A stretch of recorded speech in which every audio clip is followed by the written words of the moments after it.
Hello Year 10, hope everyone is well and safe. I'm going to talk you through your Year 10 Autumn Term Knowledge Organiser. This is the start of your Paper 2.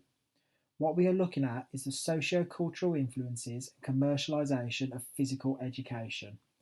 Across the top here, you have three definitions: social groups, stereotype and barriers to participation.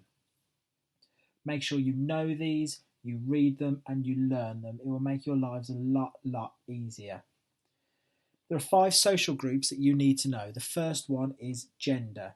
Here you have lots of different information that you need to know.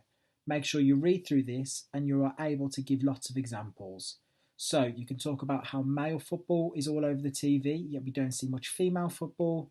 And you can also think about how much more money male athletes get paid compared to female athletes. Then we have ethnicity. Again, read through this and think of plenty of examples. Muslim women have to keep their bodies covered, so this prevents them from taking part in sports such as swimming. Then how Muslim and Islamic men have to pray at their mosque once a day and they spend less time playing sport and training. The third one is disability. So there may be a lack of facilities in the area, a lack of disability teams, and there will be a limited number of coaches that are qualified to coach these sports. The fourth is age. All children take part in sport at school. However, as soon as they leave, it often drops. Then older people often take part in less sport due to work and family commitments and having a lack of time. Finally, you have friends, family, and role models. There are a lot of positive and negative examples here.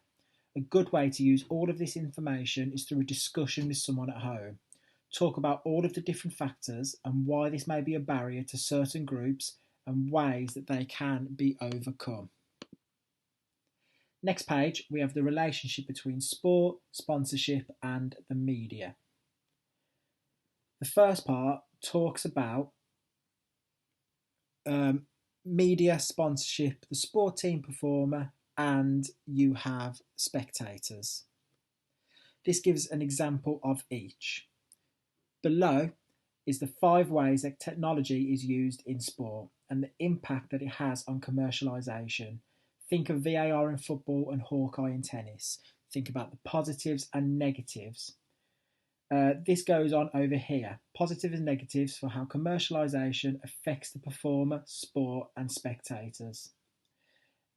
Think about this and again have plenty of discussions with people at home and talk about all the different aspects of it.